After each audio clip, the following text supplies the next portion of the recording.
Au sud de Lisbonne, voici sans doute l'une des plus belles baies du monde, la baie du Sado, où les eaux calmes du fleuve rencontrent l'océan. À quelques minutes du tumulte de la ville, sur la péninsule de Setúbal, cette réserve naturelle est un havre de paix qui renferme des trésors. 1500 espèces animales et végétales protégées depuis 1998 vivent dans l'estuaire. On y rencontre des dauphins et des milliers d'oiseaux migrateurs à l'approche de l'hiver.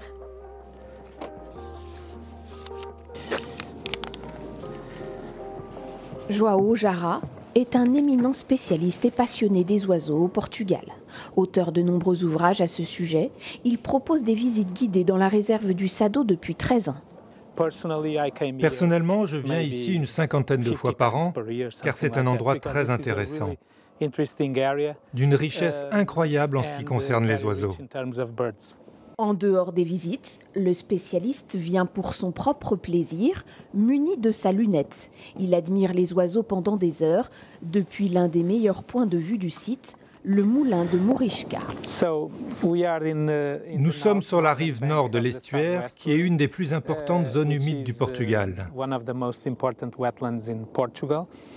Et vous voyez ici, l'habitat le plus typique est composé d'eau libre, de larges bancs de vase, de marais salants. C'est un endroit fantastique pour observer différentes espèces, comme les oiseaux de rivage, les limicoles, qui sont de petits échassiers,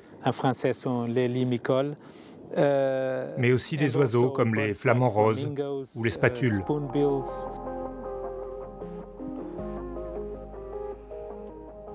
En une journée, le guide peut facilement observer 100 espèces, tout en prenant son temps. Je vois différentes espèces de goélands, au moins 3, comme le goéland leucophée, le goéland cendré ou la mouette Bonaparte. Ah, et voilà un goéland méditerranéen. La majorité des oiseaux que je vois sont des oiseaux hivernants, ce qui veut dire qu'ils ne se reproduisent pas au Portugal ou dans le sud de l'Europe, mais dans le Grand Nord, dans l'Arctique, en Sibérie, dans le nord de la Russie, en Scandinavie, certains en Grande-Bretagne ou au Groenland. Ils viennent hiverner dans le bassin méditerranéen, dans le sud de l'Europe.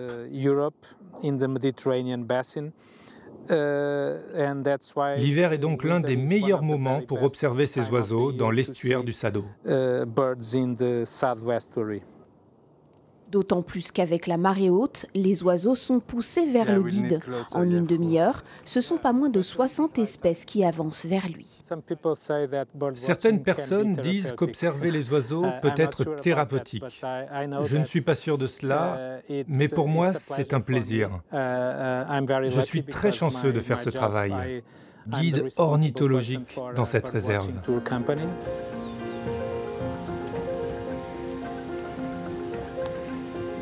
Nous poursuivons notre visite jusqu'à Gambia, où se trouvent d'anciennes salines abandonnées. Ces salines ont été transformées en fermes piscicoles.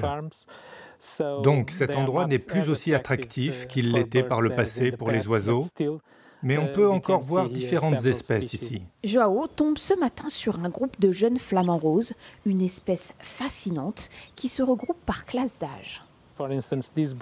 Ces flamants roses ont entre 1, 2 et 3 ans. C'est pourquoi ils ne sont pas aussi roses que les adultes. L'intensité de leur couleur dépend de la quantité de bêta-carotène ingérée par l'oiseau au fil des années. Cette couleur est la plus intense à 5-6 ans lorsqu'ils deviennent adultes. Dans les années 50 à 70, la production de sel favorisait la protection de l'habitat des oiseaux de rivage et leur garde-manger. Les individus étaient alors encore plus nombreux, mais la réserve reste un sanctuaire pour toutes ces espèces. C'est un environnement précieux et unique qu'il est important de préserver. Il existe ici une diversité incroyable grâce à la combinaison de différents habitats. Vous avez des zones humides, comme les eaux libres, des bancs de vase, les marais salants, les rizières, mais aussi des bois de pin parasol. Cela crée une alchimie merveilleuse pour les espèces évoluant en zone humide et pour les rapaces. Un refuge indispensable pour les oiseaux qui viennent y nicher et s'alimenter, et que Jao s'applique à préserver en sensibilisant les visiteurs à sa protection. Ces touristes venus de Floride restent bouche bée devant ce spectacle que leur offre la nature. Cet endroit est très tranquille, très calme. C'est juste nous et la nature. Je ne vois jamais d'oiseaux en ville où j'habite. Je n'entends que les voitures et les gens parler. Mais ici, on entend les animaux, les oiseaux. C'est comme un petit coin de paradis. On est à 5 minutes en voiture de la ville et on se retrouve littéralement au paradis.